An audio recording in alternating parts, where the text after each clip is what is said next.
This episode of Swim Fans contains discussion of sexual violence. For the first hour that I was watching this movie, like in my head on a loop, all that was playing was "No more Mr. Goodbar, no more Richard Gere, no more," And then I'm like, this is gonna do numbers on Letterboxd, and then and then the movie ended, and I'm like, this doesn't feel appropriate any longer.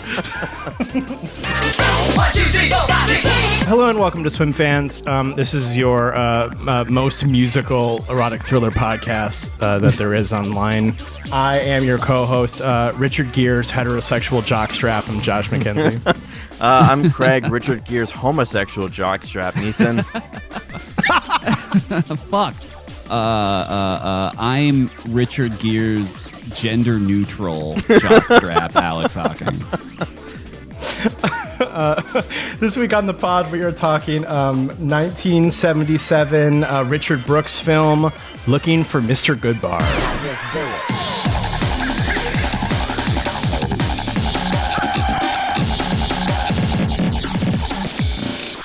This is one of those movies that has like a lot of stars before they became stars. Mm-hmm. Richard Gere, LeVar Burton. Diane Keaton was already kind of big, right? Or was this early in her career? So she won the Oscar for this year that it came out, but it was for Annie Hall, I think.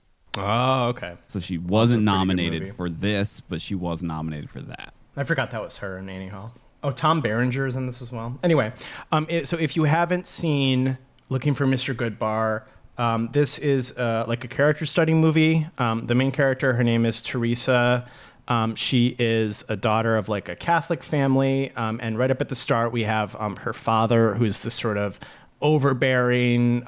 The only word I really had for him was like a walking bag of slurs. Like, I just feel like he's always calling somebody a slur. Yep. But he's like a Catholic. He's obviously bitter that he had like 3 daughters and no sons. So that's her father. Her mother is, kind of mousy and doting.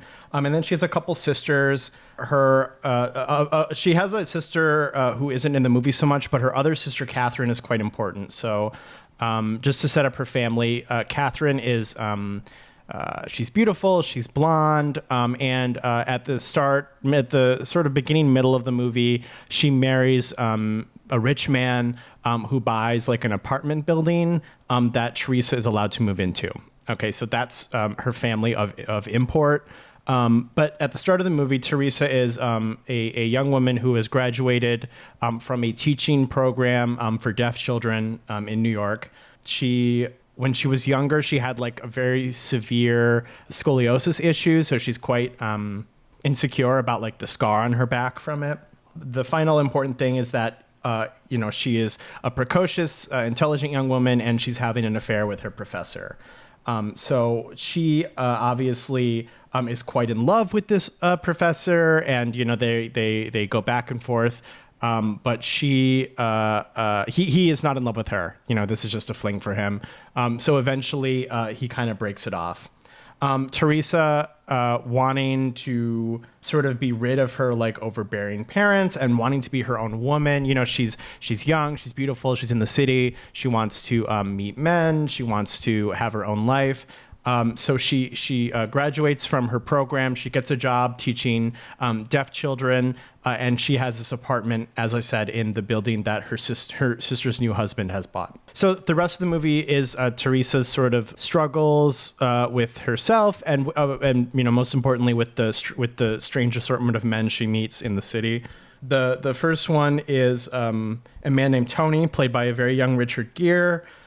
He's like fun, I guess. But well, at first he's fun.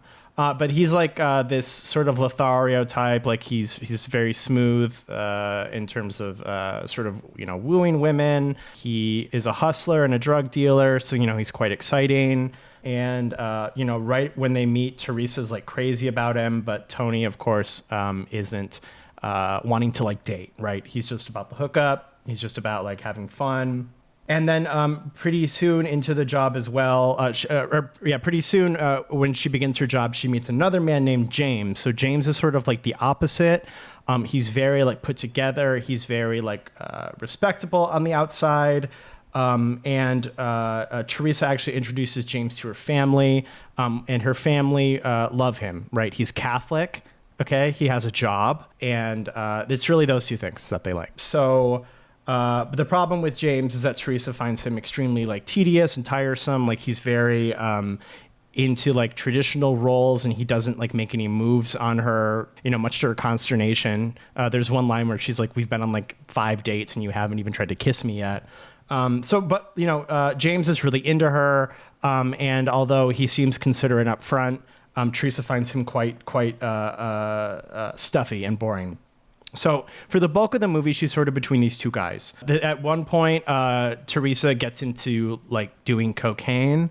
So she and Tony are doing coke. And in order to like come down from the coke, Tony gives her a Quaalude, but the Quaalude causes her to like oversleep, and she gets in trouble at work because she oversleeps. In addition to these two guys, she is sort of seeing other men. There's one guy who, interestingly, she meets at a gay bar, who's like an older guy, and she is going to bring him back to her place to have sex with, but Tony comes and like throws him out, and then she has to throw him out. She meets a couple other men who don't get names. One of them's like a police detective. Another's like a pervert who can't get off unless he's like actively watching porn like the entire time. Just like various like weird guys that she meets. Finally, to sort of like cap off like the men here. Well, so Catherine also gets a divorce from her husband. So like Catherine in the background is having her own movie, her whole life a movie in the background of this. And so like so she does that, she leaves the building. Catherine finally has it out with Tony. She throws him out. She's like, I don't want anything to do with you. She the professor actually tries to come back into her life. She rebuffs him. And then James turns the freak mode on. Like, even though like she's not into him and she's doing everything she can to push him away, he like won't leave her alone. He's like following her. He's like waiting outside for her, basically waiting for her to like crack. And so he's quite controlling, potentially abusive. And so in the last movement of the film, what she does to like finally shake James is that on New Year's Eve, she's at a bar.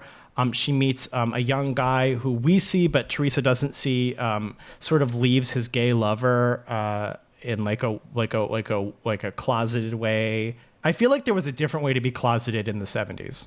And this is that. Yes.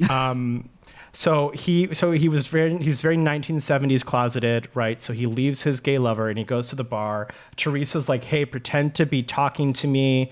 And finally that makes James leave. He finally leaves her alone. And to sort of thank Gary, who is Tom Berenger, this character's actor, she brings him back to her apartment. He's unable to perform sexually because he's probably not that into women. He tries to do poppers, to make it work. And, Teresa's like, you know what? It's cool. We don't have to have sex. But Gary takes this in like the 1970s closeted way. He beats her. He rapes her and he stabs her to death. And that's the last scene of the movie. What did we think about Looking for Mr. Goodbar? I loved this. I am like slightly afraid that I'm talking too much about home releases lately, but this one's kind of exceptional because it was one of those like really hard to find movies for a really long time. And like the last home release it had was like a VHS tape in like 1997, and then like nothing until like November of last year. Vinegar Syndrome did like a full remaster on it and stuff. Like looks fantastic. But yes, I knew going into this that she dies at the end because it's one of those movies where the talking points are like feminism. A woman has sexual agency. She enjoys sex. She enjoys exploring her sexuality. And then also she dies and there's a wild murder scene at the end of the movie. So I really assumed it was going to be much closer to your usual like fall from grace kind of story, like Requiem for a Dream or something.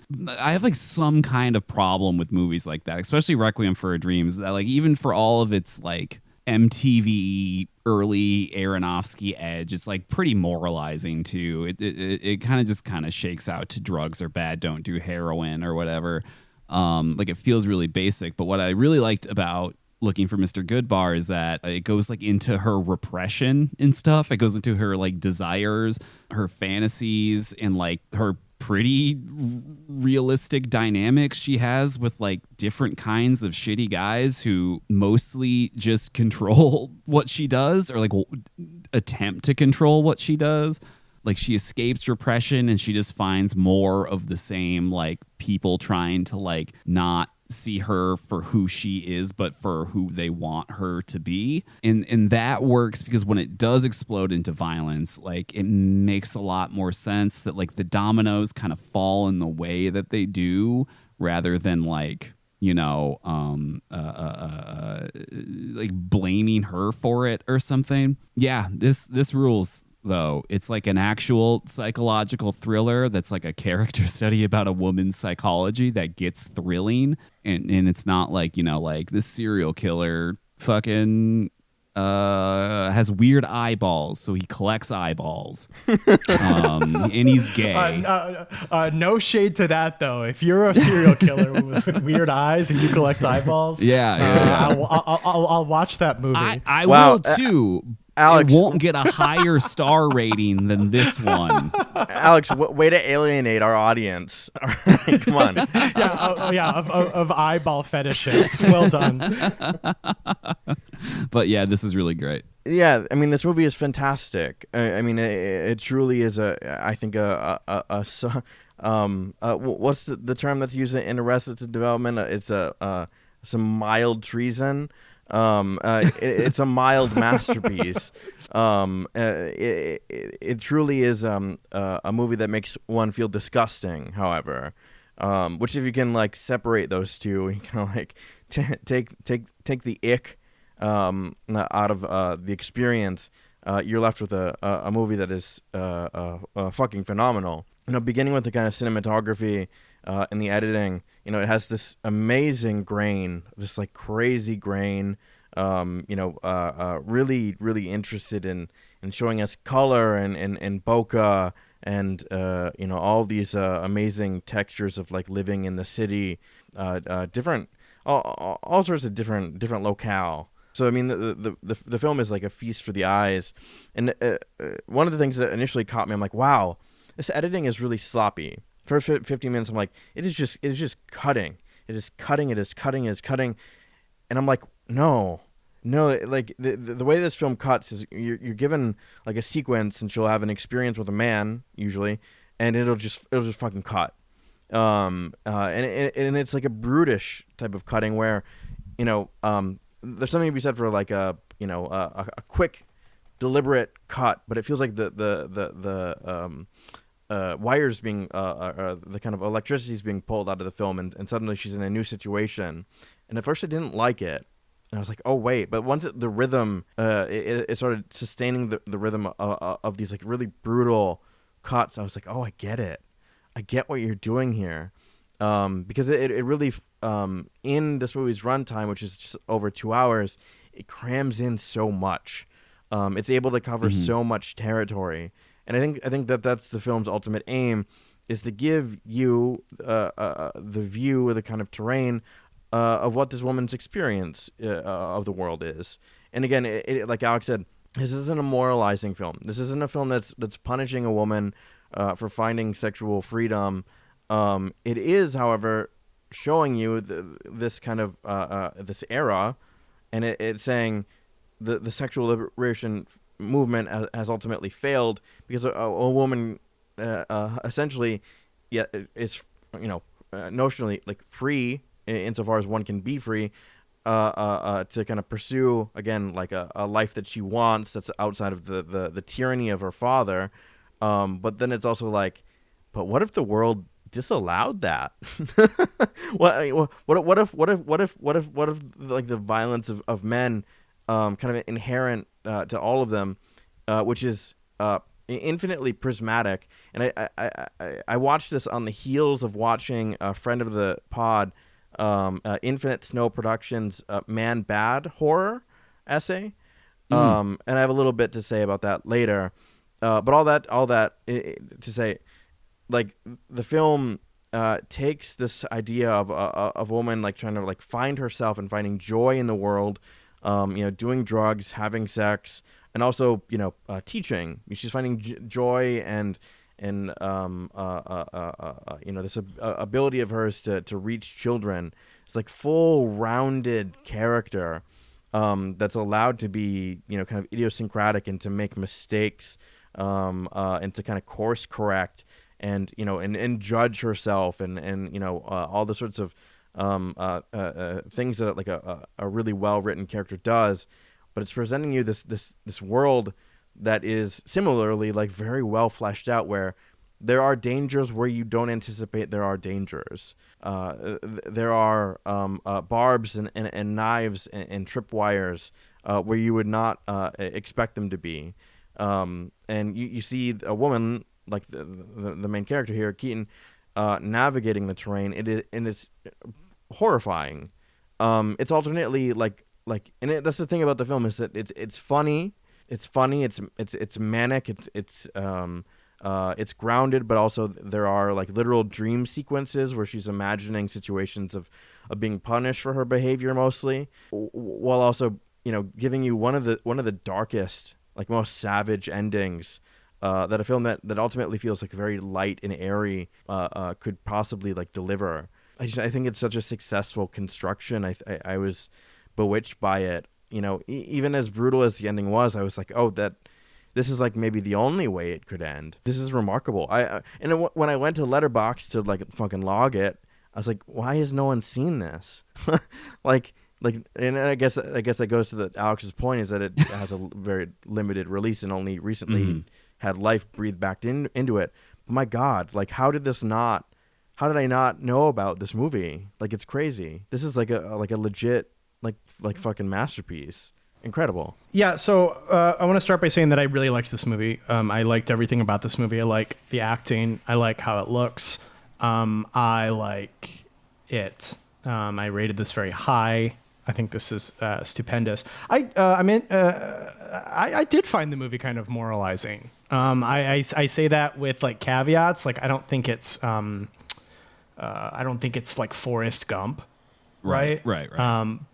But like I did find the movie sort of moralizing. I mean, like she's, in that there's nuance, right? Like the original novel is written by a woman.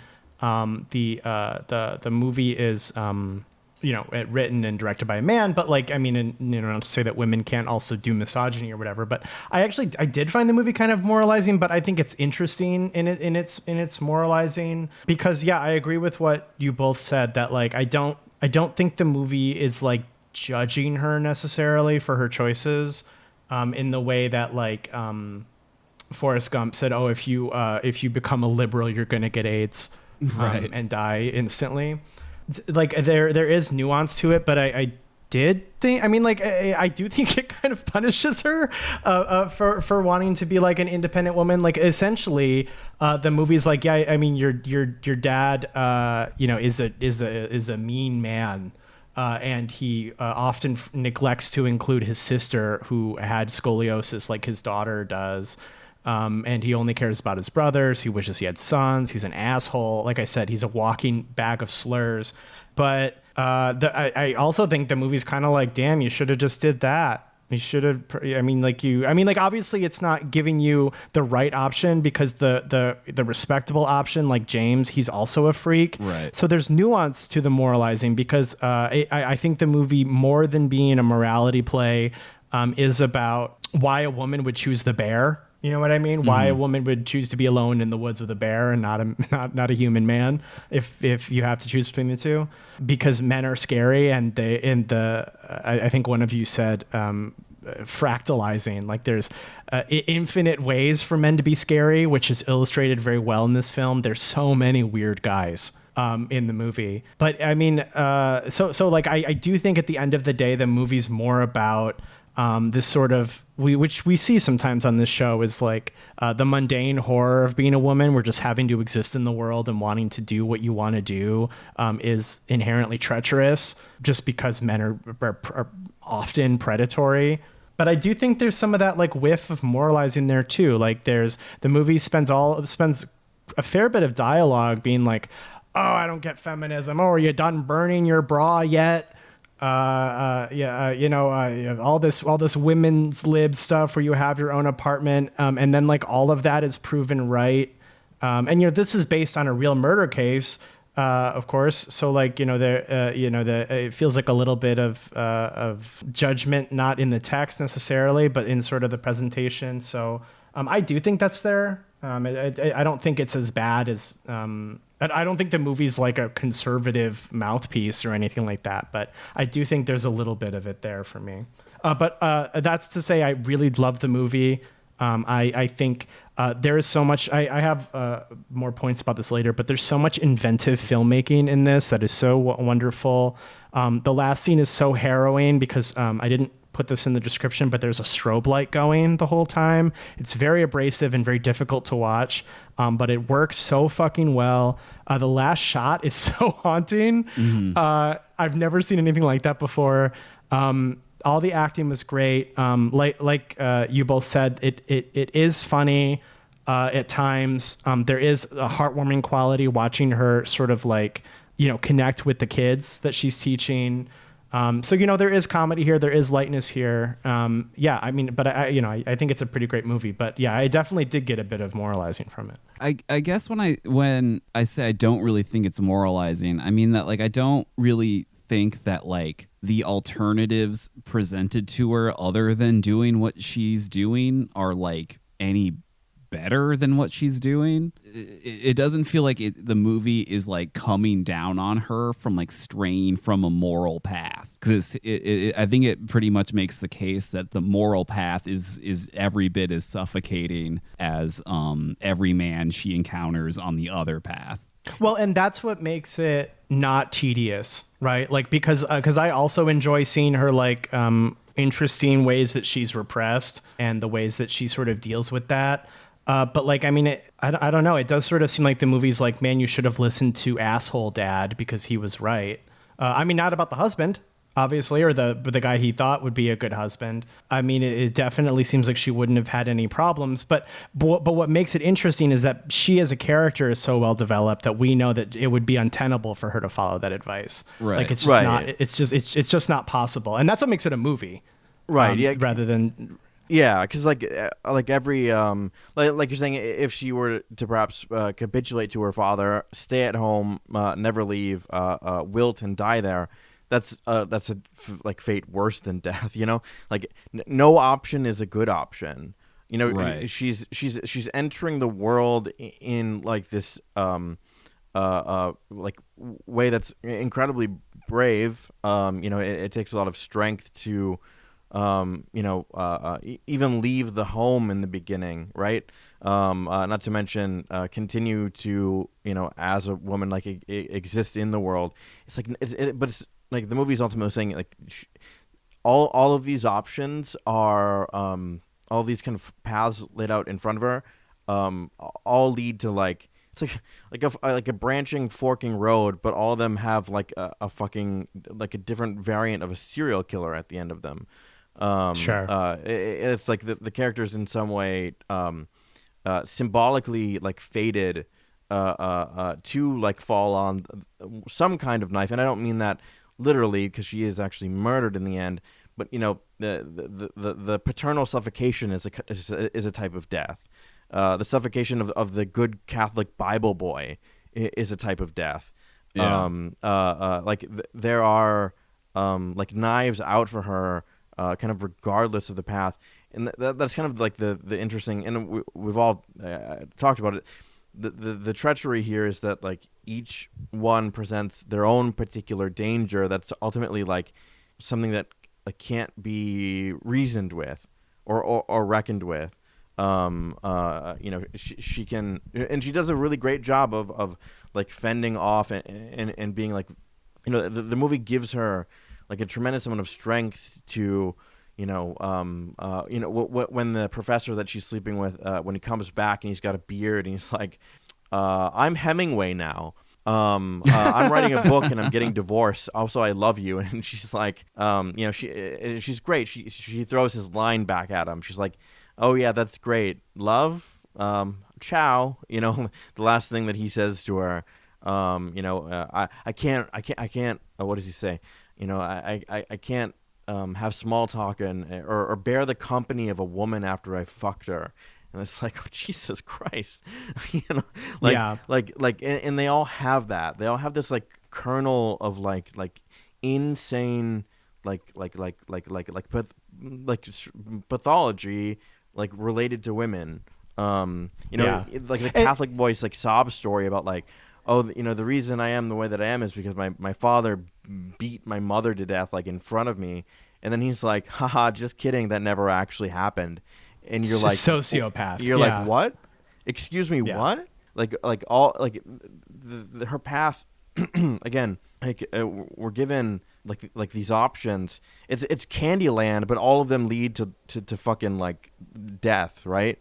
Like, which ultimately, I mean, feels like a gesture towards the symbolic, like, or the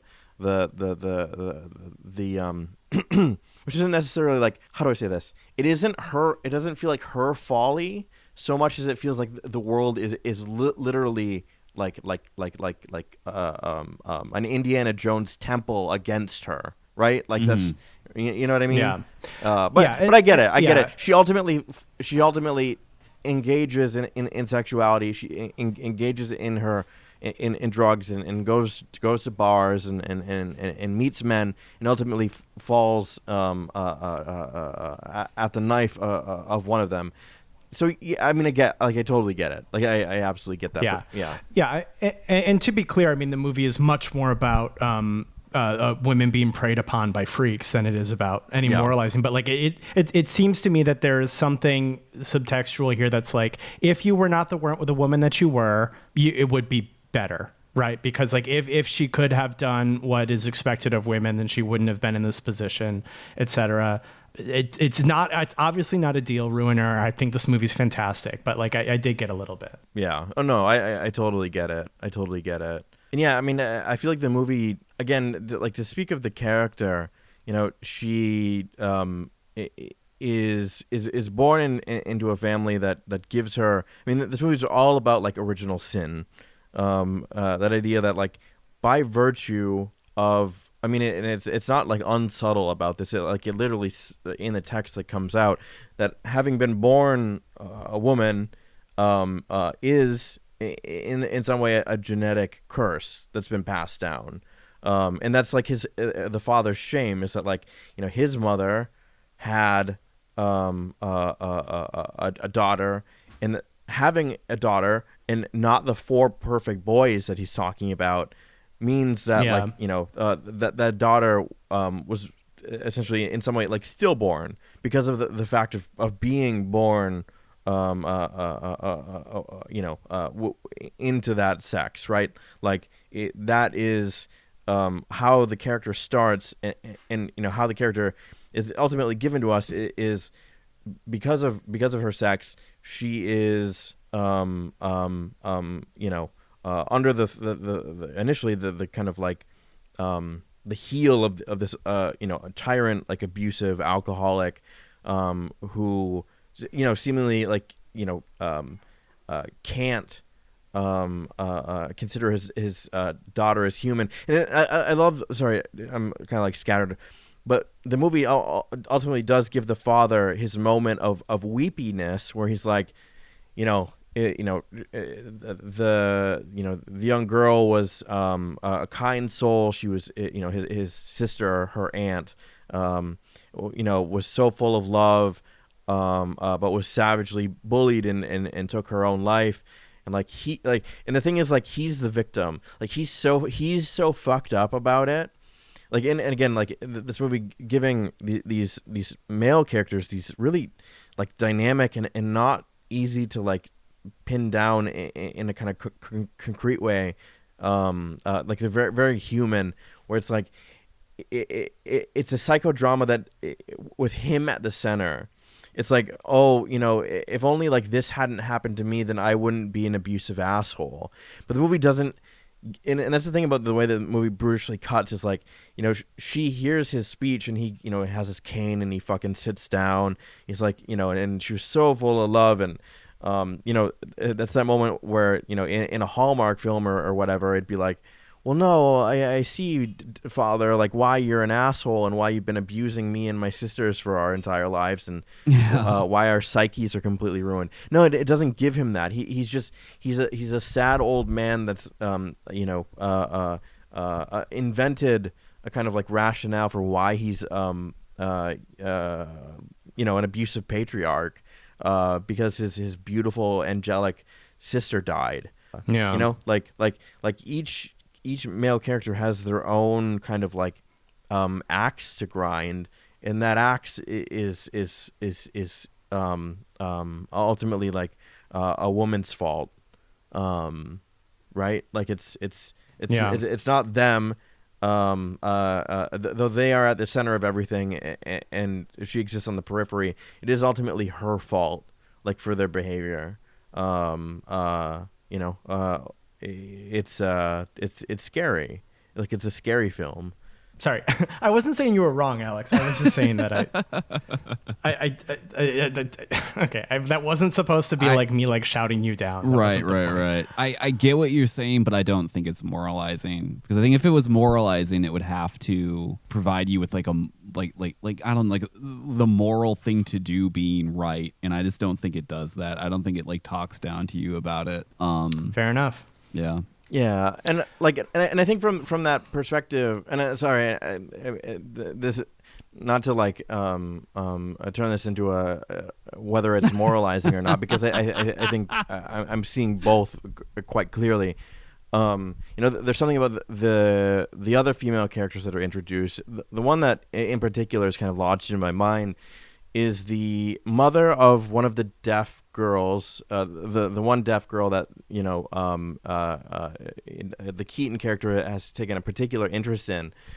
She has a lover that we never see. He's off camera, that is living with the family, and because he's living with the family, good Catholic boy who's a liberal and administers welfare, and like someone that gets to occupy a position of administrative power, gets to strip or grant at whatever their whim happens to be at that moment, whether someone is getting assistance or not, whether a young girl is getting a hearing aid, because if there's another man in the dwelling, then then no welfare, and no welfare means no assistance for the young girl that obviously needs assistance for her disability. And when Diane Keaton asks, don't you want your daughter to hear laughter? The woman turns around and she's like, there's no laughter to hear in this world, in my apartment, in our life.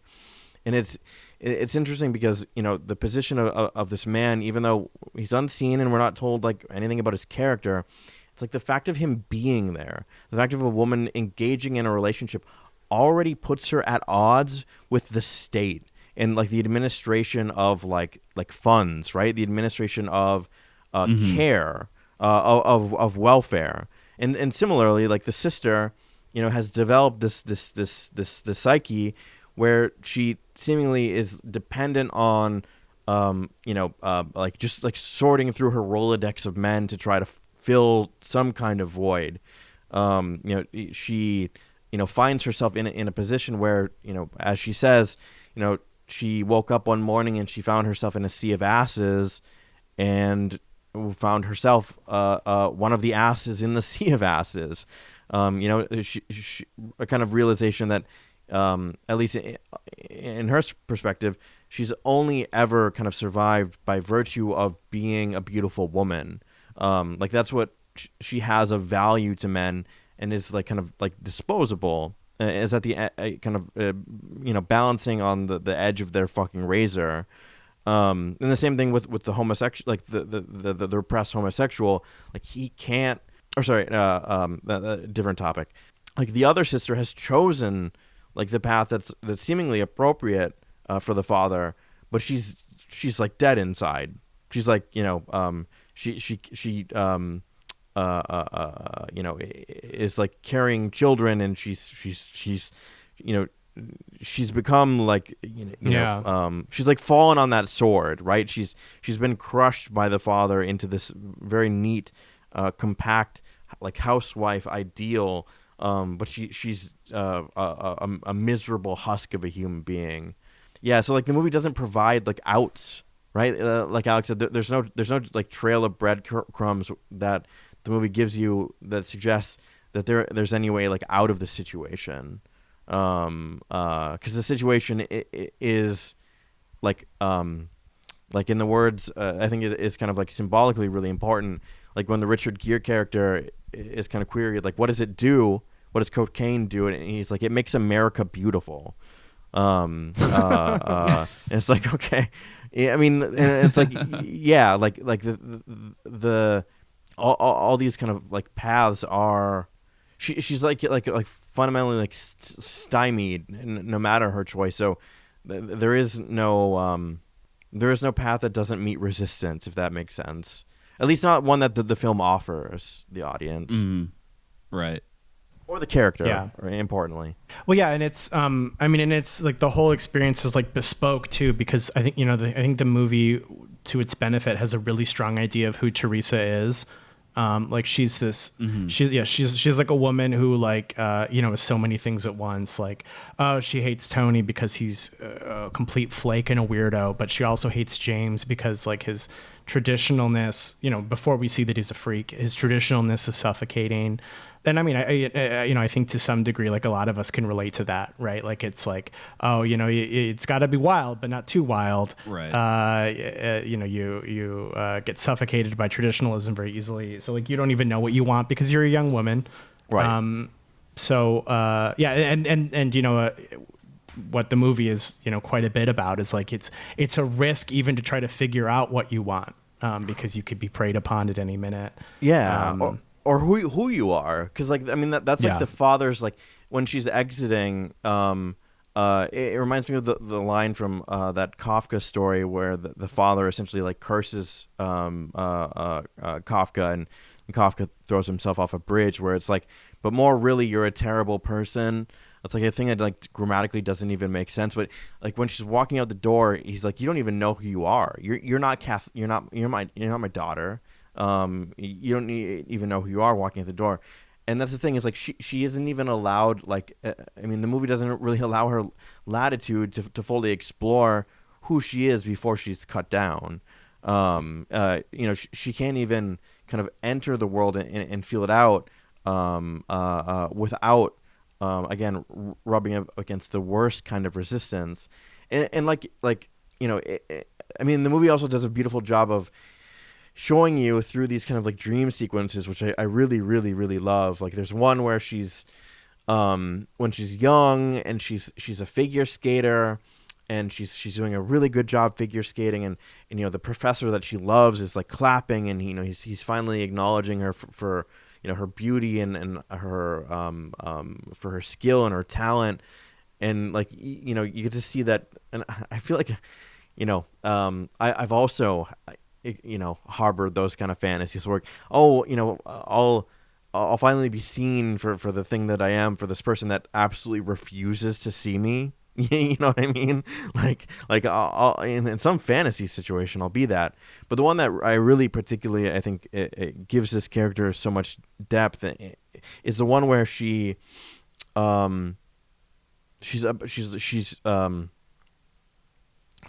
imagining the police breaking in.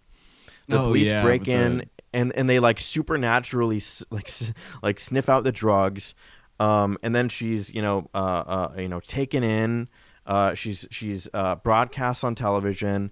Her face is put on the newspaper, and it's like a good-natured teacher leads like double life, that thing of in her mind. And that's where she decides to get clean, right? She flushes all of her pills and stuff down the toilet. It's that idea where it's like she can't be, but I mean I think the movie demonstrates and her behavior demonstrates completely that she can be a being that is experimenting with drugs, that is having sex, and is also an extremely good teacher. Those things are not mutually exclusive, right? But psychologically has been internalized that like, oh, I have to ditch this part of me because I can't be the kind, generous, giving teacher if I'm also engaging in these other things, which is like the internalization of like the ideas of like how a woman should be, like a kind of like the sense of like propriety, where it's like these things, like one negates the other. One can't recreationally use drugs and tend to children, can't have a path in the world that's like giving, or is contributing, or helping ameliorate like the suffering of like it's seeing like a person at a crossroads where they feel like they can't exist in multitudes, and they feel like they need to box themselves in, that like internal pressure that also of course is written in very clear, like bright colors in her lived experience, because every man wants to put her in some kind of box, right? Or wants to keep her. One of the men is like, "You're mine." I think that's the Catholic freak, right? It's like, you're mine, Yeah. you belong to me, and it's like, holy, let's not, Well, I mean, Tony does too. Like at the end there, like, I mean, more or less all of these freaks express ownership over her just because she has sex with them, right? Or because she's gone on a date with them. Oh, but before I get too far off track, to your point about like the filmmaking of this movie, yeah, there's so much like good stuff in here, just in terms of like camera work, like sort of like filmic techniques. What I'm really fond of that. When she meets the guy that she goes home with at the gay bar, and she's like, but all we're seeing is like a voiceover of her having these two like hookups with men who aren't important to the plot of the movie, and the movie uses that as like a montage, to talk about additional hookups. Through voiceover to like gracefully guide us into like the scene where they're together. I was like, God damn, that was elegant. Yeah, that's some elegant shit. Using one sex story of the guy who brought her to the sex motel and God, Slavoj Žižek talks about this all. He used to talk about this all the time, where like, sex isn't sex, it's masturbation with a partner. It's this guy that's like having sex with her, but he's watching television.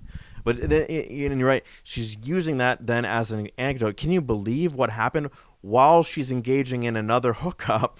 And it flows like so smoothly. It's crazy. Like when I realized like what the film was doing, I was like kind of ear to ear smiling. Well, I wasn't smiling because it was kind of dark, but like, it was like, wow. That was like one of the more like Craig smiling and in the pitch black with only the glow of the movie reflecting into his face. The strobe sequence, you're just seeing me smile. He was nodding. Yeah. But yeah, no, I forgot about that. That is a fucking elegant, like beyond elegant, like transition in a way to like montage essentially like her experience of sexuality, and not only her experience of sexuality, but how much she delights in it, right? Like it wasn't a horrible experience for this guy to like watch Stag while piping her down. It was like an interesting novelty, Like, now she has a story to now tell she has people. This, like, and that's the thing about this character, is that she's so upright, she's so resilient, and she's so fascinated by the world and what it has to offer, that like I feel like Alex's example of Requiem for a Dream is perfect, because it's like, don't do sex once. Right. That's the insane part about that movie is like it's fear mongering. It basically says like, yeah, drugs make you feel good, but like that's it. Like there's like nothing like especially with like Ellen Burstyn's character, it's like she gets nothing out of it other than she gets sent to a mental hospital for presumably the rest of her life.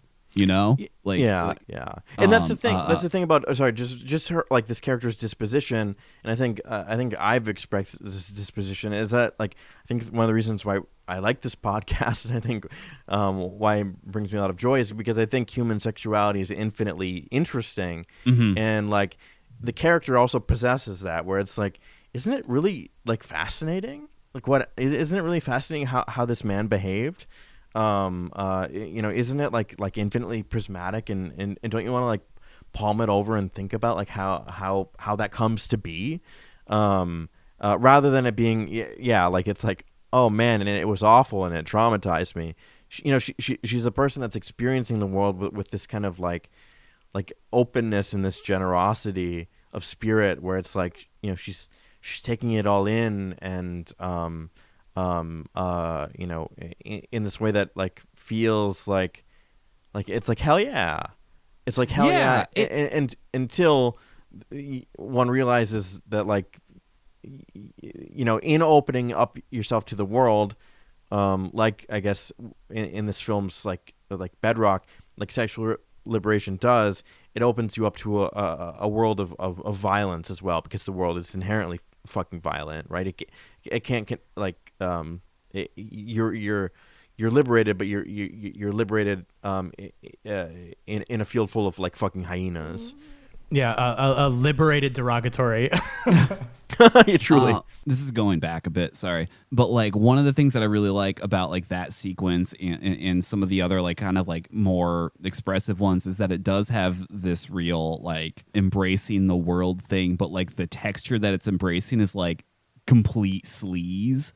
It's like bars where people just want to fuck each other. It's like one night stands and drugs and stuff.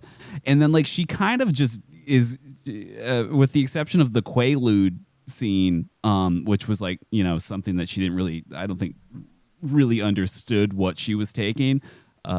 She's basically capable of doing her job still. Like she kicks the drugs and stuff, but like she doesn't stop going out, like, right. Like like the movie very firmly is like, you can like have like your regular quote unquote like respectable life, and then also have like this bizarre Twilight life where you're having strange hookups and stuff, and like there's not really like a full conflict between those. Like they can both exist.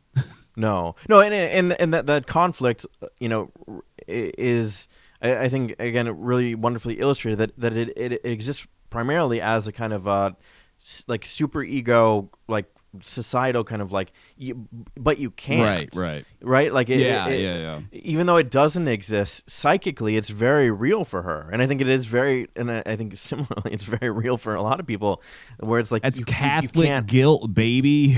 Yeah, exactly. You simply can't. You can't be both because they're oil and water, and it's just not true. We simply contain multitudes. We do. Which is a phrase I don't know that we've said in a few weeks. Let's reset that calendar. Let's wipe it down. We danced around it on this episode without saying it directly. So props to us. Yeah, somebody out there reset the counter back to 0. It's been 0 days since we said the phrase, we contain multitudes. Sorry, I do want to also just sort of shout out the scenes you were talking about, Craig. Like the dream sequences add a lot of levity to the movie. The scenes, like when, it's a very short scene, but it's when she is talking to her coworkers about... she's teaching the deaf children how to speak. So she's like explaining the mechanics of talking to them using like feathers and balloons to like move the air through your mouth. And she's telling like an amusing story about a kid who said the word fuck to her coworkers. And these things add like, they add like levity that just like makes the movie like feel full of life, before it becomes obsidianly bleak. Yeah. Like and the sequences of her in the classroom with the children are beautiful. She's great at her job. Like I said, they're very heartwarming. Yeah, they're truly like they're grounded, and there's that moment where she misunderstands, like, I'm Daniel 2, and she's like, oh, but 2 is spelled T, and then she signs O, and he's like, no, my family name is T 2 TU, and but it's not tacked on. It's not like, oh, but here's the character doing it. It's the same character. You know what I mean? Yeah. The movie demonstrates to you. It doesn't just tell you that a character can be both things. That she can have this sexuality. That she can have recreational drug use. and also care for and clearly love her students. Yeah, and I think that's what's so successful about the movie is that it hits all of these bases. I mean, Teresa, you really feel her highs and lows. You really feel like, I don't know, like when Tony's sexy, he's sexy, right? Like when they first hook up, he's like eating her out, and that looks really good. He looks like he knows exactly what to do. So like the movie really is able to really hit every tone here, really represent all of the ups and downs of Teresa's life, and I think that's quite an achievement to be able to balance all of that. It's really remarkable. I kind of want to see Catherine's movie. Oh, totally. I want to watch that movie. She's doing like Holly Golightly shit.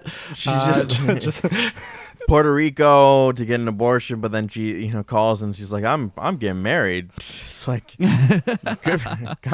good for you. She's like Jenna Malone's character in fucking 30 Rock or something. She's just like, she's like living the most like eccentric manic life humanly possible.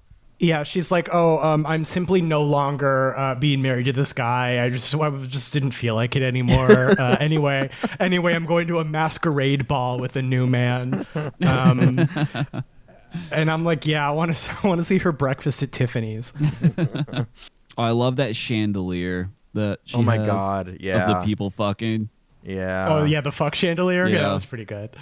And I also love how those items eventually enter Keaton's apartment. Like we get that one frame portrait of her sister, like looking like a baddie that's like in a bunch of shots, and then the chandelier that eventually hangs over her bed, kind of like symbolizing, I think, in some way that like this sexual dimension that her sister has, she now has it, right? Like it's kind of been.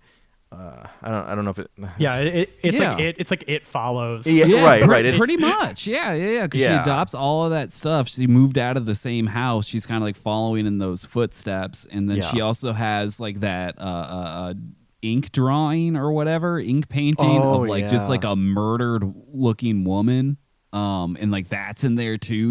Like so it's I don't know. It's cool. Like. It's environmental storytelling. Make it sound shitty, but it is. And it's awesome. I love that. I want that print. I want the murder print from Looking for Mr. Goodbar on my wall. Yeah. Well, and what I like about that too is like how often people like pointed it out, like in the movie, like how often like every character responds to the drawing. It sort of feels like each of them is like reacting to.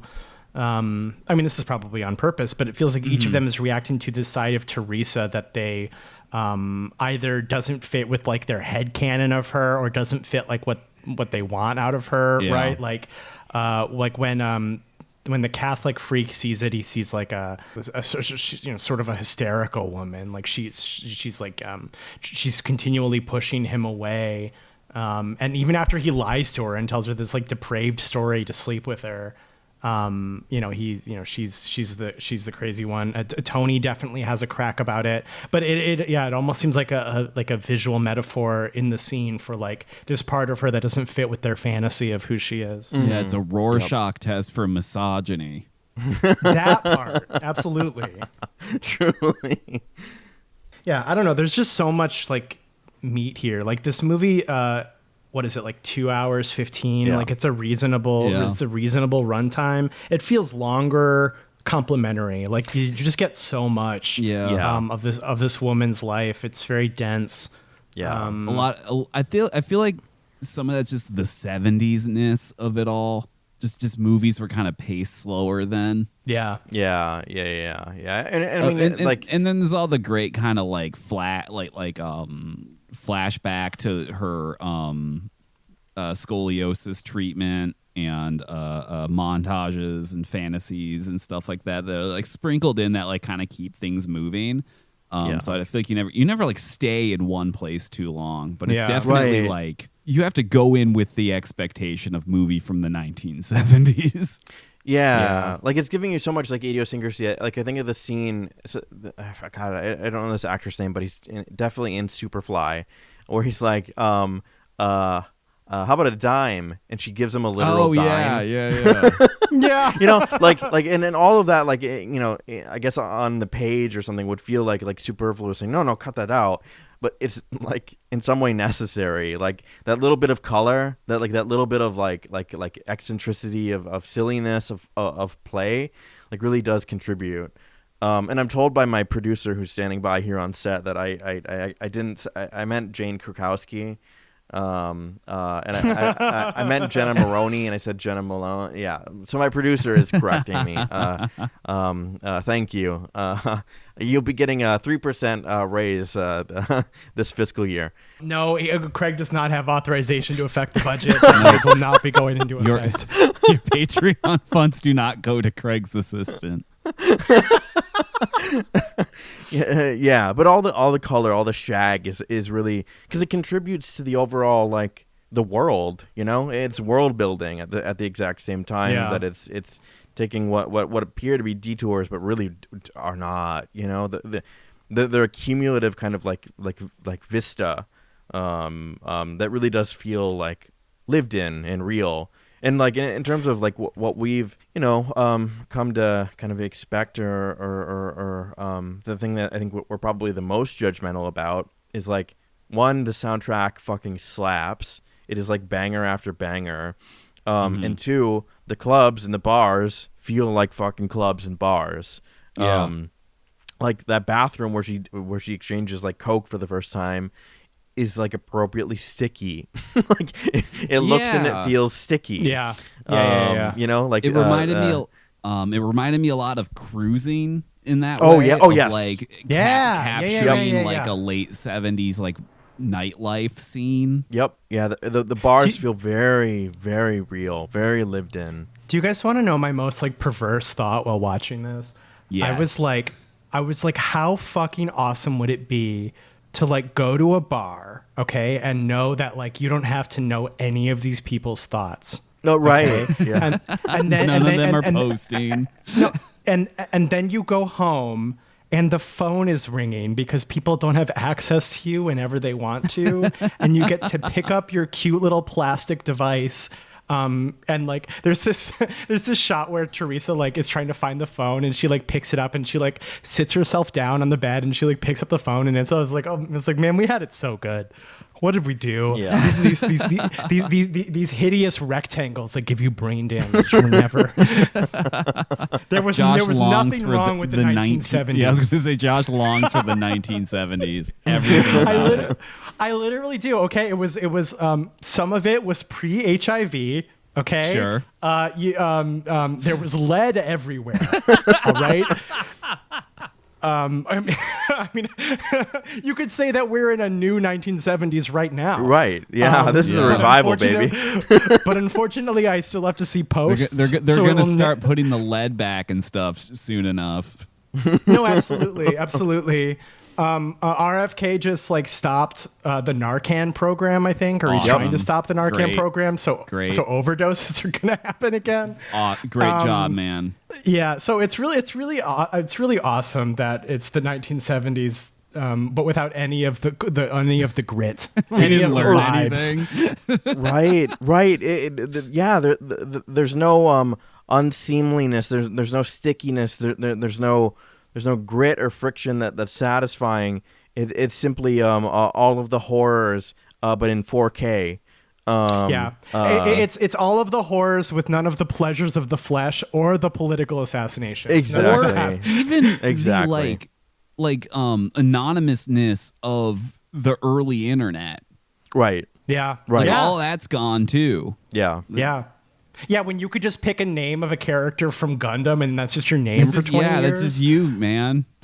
Yep. Fuck. I hate this time period. 4chan's gone. I'm not shedding any tears about it, but no. I'm gonna get a handheld. I'm gonna get a phone. I'm gonna get a landline. Landline. You dial in to do the podcast.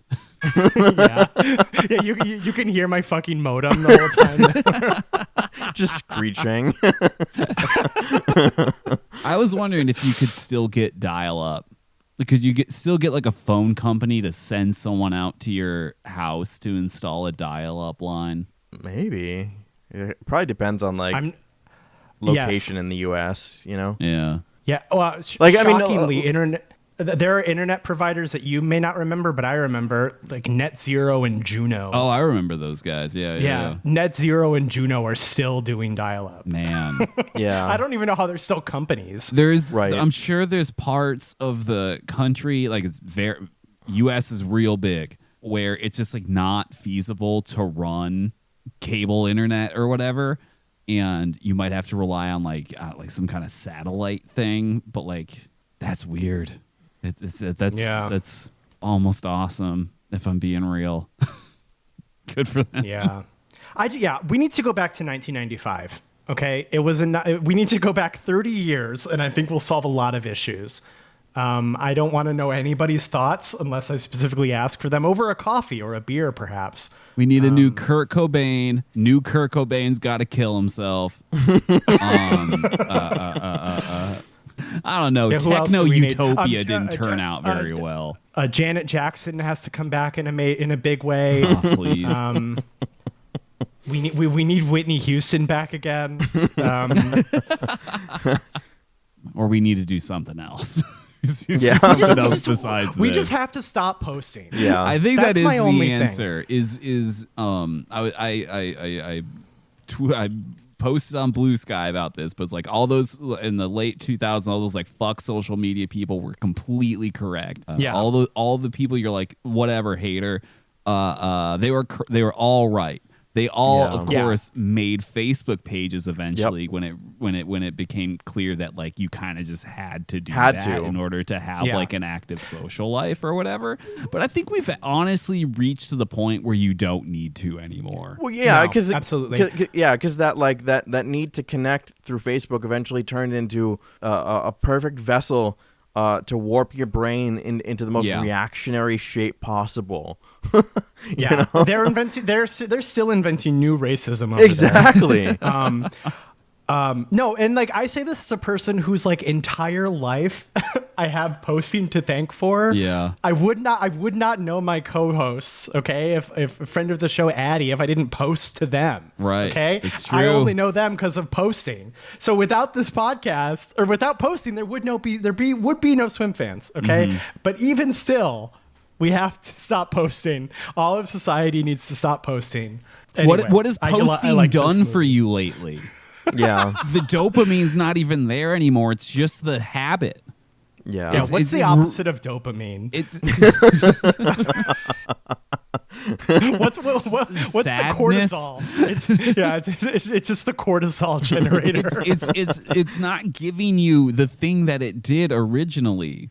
None of the posts mean anything to you anymore. It's you just post because that's what you've been doing. Yeah. It's like smoking cigarettes. Yeah. And it's not even socially smoking cigarettes. That's what a forum is. A forum is socially smoking cigarettes. Yeah. You know? Yeah. You know, we need envision boards back. Like this is honestly, yeah. Yeah. Like, yeah. No. Yeah. Or like some sort of like more limited type of communication. Like I know Discord's probably going down the drain soon, but like those seem pretty good. Like more specialized interest, a place where you go to talk about something specific, or you know, right.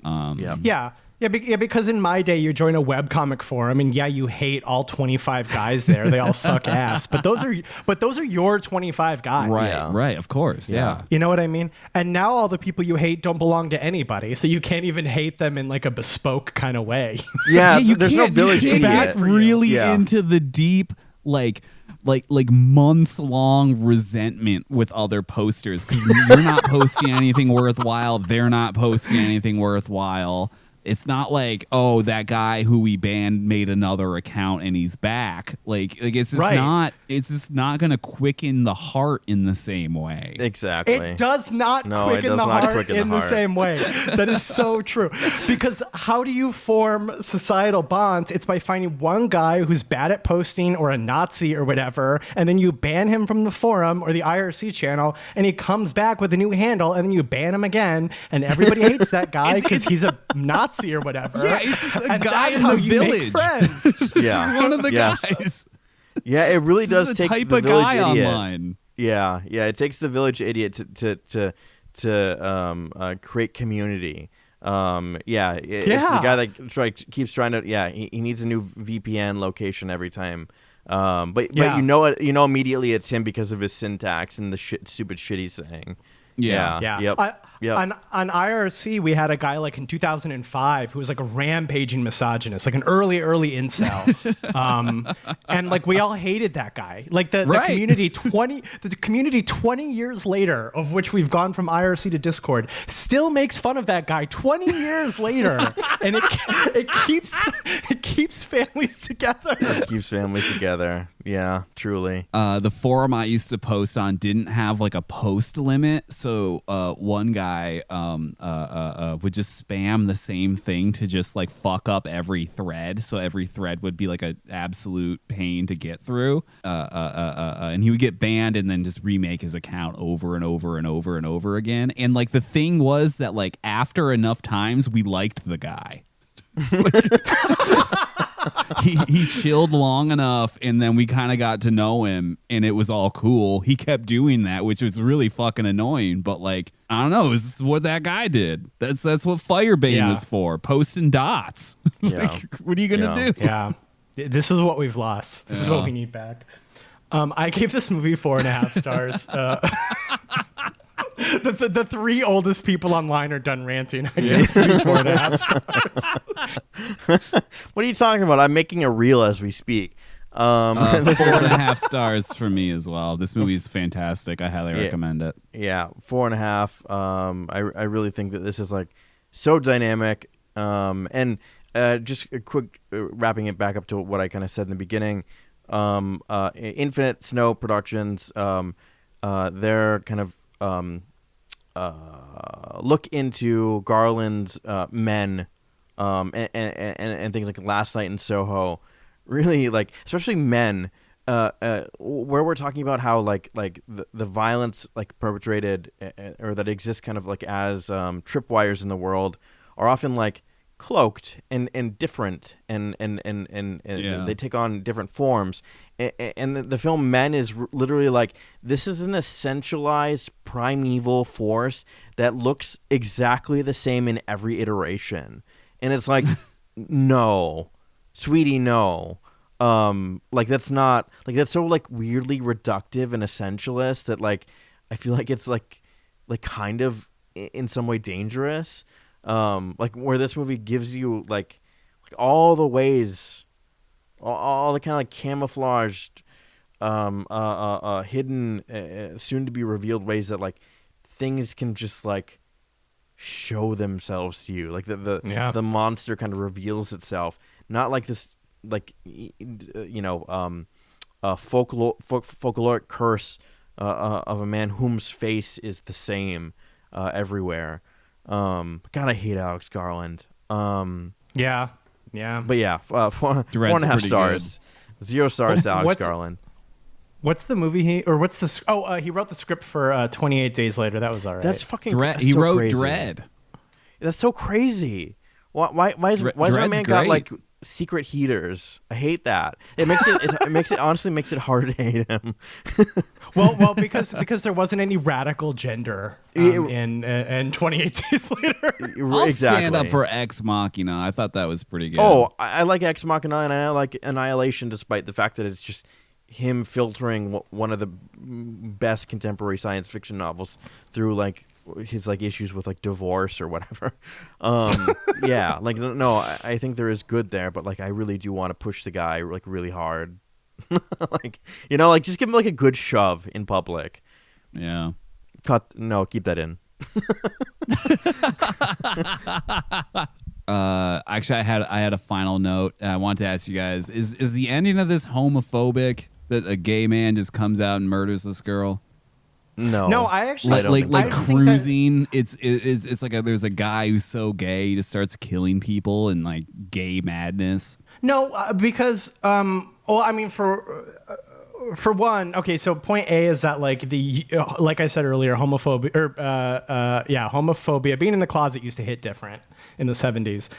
So A, there's that, and then B, I think to like a broader point, what I like about the Tom Berenger character is that like even quote unquote gay men are not safe from the violence inherent to men, right? Like even though of course like this is not like like an out gay man, obviously that would be quite different, but like even this person who like clearly, because we see him and his life outside of Teresa's purview, so it seems to me the movie's making pains to be like, oh yeah, this guy's like super closeted, but even still he's not free from the violence perpetrated by men to go on to perpetrate more violence. Yeah, and that fact that that was my read. Yeah, and to me, it's like, the fact that he's been so beaten down, like literally, quite literally beaten down by the world, that, I mean, and this is, we've talked about this in a myriad of different contexts, where like repression is like the worst thing, and like it's not the fact of his homosexuality, it's the fact that he's not in like the social like coordinates where he's able to be that without it grinding up against his soul in a way that makes him a fucking killer, where like he the world has boxed him into a corner where it's like you can't be this thing because it's fucking dangerous and it's horrific and you emotionally can't deal with it. Be this other thing that's acceptable, and he also can't be that thing because it's against his fucking nature, right? Like he's being pulled apart by horses, right? So it's not the fact of his homosexuality, it's the fact that he's not given like the breathing room to fucking acknowledge and be safe with what he is, right? Like it's he's been psychologically fucking ripped apart, and that's what's responsible, is being denied access to the thing that you are, and be able to countenance it in a way that doesn't result in you being fucking savagely beaten in public. Yeah. Oh shit. Sorry, I don't want to end this episode. This episode is long, but I don't want to end without talking about that last shot. Oh my god, yeah. It's outrageously. I mean, it's a hideous horrifying, moment, but horrifying. Yeah, but the shot itself is like gorgeous and haunting. So, like I said earlier, the whole last scene is like lit by a strobe light only. So it's quite abrasive. It's quite difficult to watch, frankly. But the last scene is, Teresa has been stabbed to death by Tom Berenger's character, and the camera is sort of like trucking out on her, and the strobing begins to slow down, sort of like a heartbeat would slow down. And as the camera sort of like drifts farther away with the, in time with the strobe, like her face becomes more and more like mask-like. Yeah. Until at the end, it just looks like the fucking Phantom of the Opera mask. I don't know. It was chilling. It was like haunting and gorgeous, but so upsetting. Yeah. To me, it read. Well, first I was like, end of Mulholland Drive. Where end of Fire Walk with Me. And yeah, exactly. I was like, did David crib? I'm sure. Yes. I mean, David definitely cribbed. He wasn't like some kind of like fucking birthing like novelty out of his. I love David, and we've established this. But like, one of the things he that did not hit me, exist in a vacuum. Exactly, he doesn't exist in a vacuum.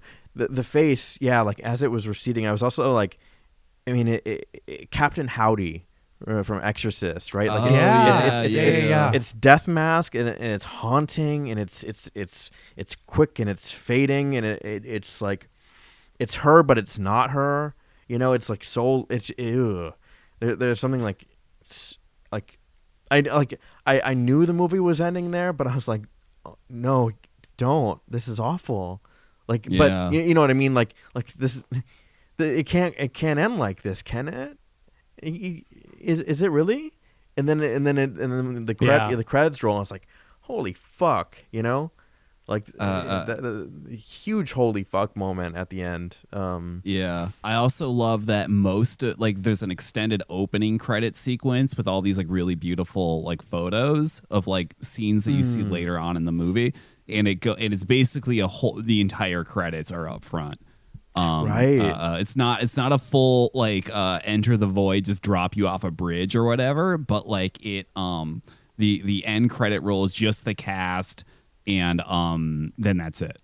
Like, so it's like 10 seconds of credits and then it's the end of the movie. Like it very much is sort of just leaves you on like death. Like it's really like well thought out in terms of how to get like the maximum impact possible. Yeah, it guts you and then it walks out of the room, which is fucking like it's brilliant. It's savage, but it's fucking genius.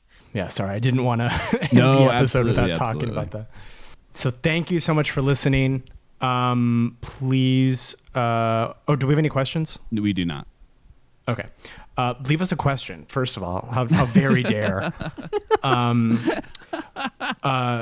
You can find the show wherever you get your podcasts. So that's Apple Podcasts, Spotify, YouTube.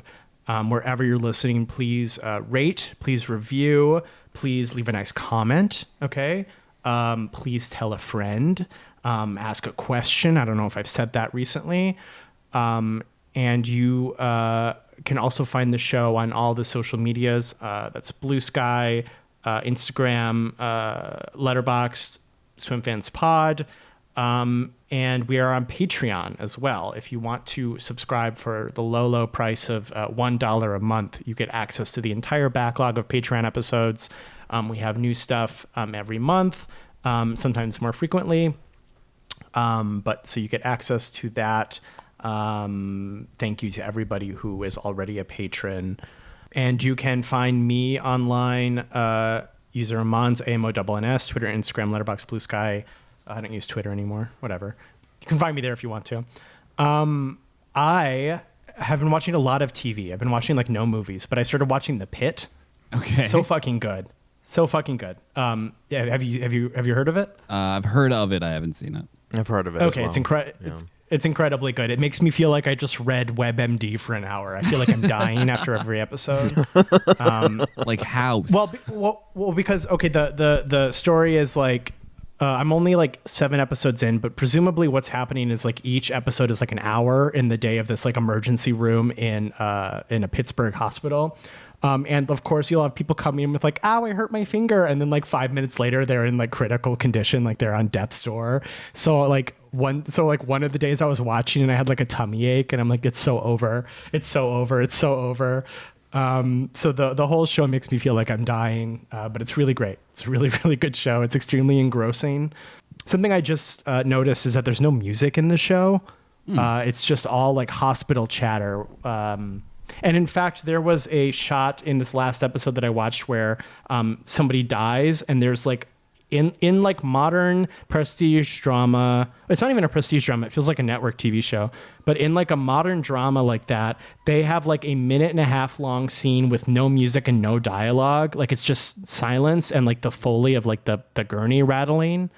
And I'm like, you know, that was a choice. Like I feel like many shows would be afraid people would like post or like fall asleep or something, but they're like, no, you're gonna sit in the silence of death. It's a good show. I like it. Alex, you can follow me on Blue Sky Diatron5 and on Letterboxd Diatron.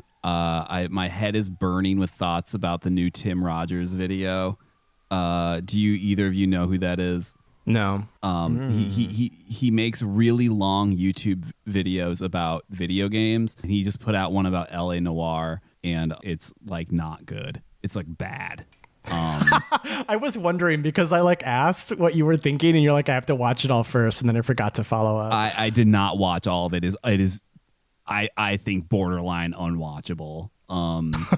It's not like Nostalgia Critic The Wall bad, but it is like an insane misstep from a guy who needed like a W immediately. It's hubris. It's like the structure of the video is he recaps the plot in his playthrough of LA Noire in like insane detail for 9 hours. And so he just talks about every item that he picked up to investigate in the game, and it's like half of the length of a playthrough of that game. There's very little like else to it. I don't know, I don't want to get too parasocial on here, but like he has been acting weird, and I think at some point he thought he was Orson Welles and that he really could have pulled it off, and he did not, and it's bad. Steve Yurko and another person have been trying to get me to watch that like Tokimeki Memorial That video for like really good. And I have said probably 70 times, like I'm not a video essay person. I don't want to watch it. I don't care how good it is. I'm just not interested. And every day they're like, you should watch the Tokimeki Memorial video. Josh. And I'm like, now out of spite, I'm never watching this video. Josh, you should watch the Action Button presents Tokimeki Memorial. It's really good. Swim Fans is over. That's a video with that he talks about stuff in. Like he talks about like playing a game that's not really that playable for like a non-Japanese speaking audience, but also like the significance of that game, which I think he overstates a bit if I'm being completely honest, but like he makes a good case for it as like an important game. There's like none of that. It's just a recap of a playthrough of LA Noire told in character as a noir detective. And he did his best to write noir sounding script and to deliver it in a noir voice, which is terrible. So it's a terrible voice. He's using one of those like vitamin vapes to like simulate smoking, and he clearly doesn't know how to hold a cigarette properly. It's just like, man, what the fuck are you doing? Because it's been 2.5 years since he put out a video. That's not even Rusty Galloway could save the video. That's like a big thing I missed, is that like I was kind of like, have I never talked about watching a Tim Rogers video on here? And it's like, yeah, because he hasn't put one out since we've had the segment where we talk about what we've been watching lately. It's remarkably terrible. I am shocked by how bad it is, in that he would wait so long to put it out. Craig. You can find me at Craig Neeson on Instagram and Letterboxd, CraigNeeson.com. I saw Blowout in its entirety for the first time. I've actually never sat down and watched the whole thing. I've seen the like first 30 minutes a couple times. And I actually like brushed it off. I'm like, oh my God, okay. I've seen The Conversation. I've seen Blow Up. I don't need to see this. We get it. You're blowing out. We get it. You're blowing out. I'm trying to get blown out. But like I saw through the bullshit this time, and I realized that this movie rocks. It really is De Palma at his finest. He cannot help but give his like serial killer character, who is John Lithgow, by the way, a device that like connects to his wristwatch for strangling women better. And it's like, man, like you're so De Palma, like you can't actually make like a movie that stands up. No, he synthesized Blow Up and Conversation to make like the most De Palma movie ever, and like I totally got it this time. I think it's fucking fantastic. I really do. It rules. Yeah, it's great. Let's go. We'll see you next time. Yeah. See ya. Bye-bye. Bye. Bye.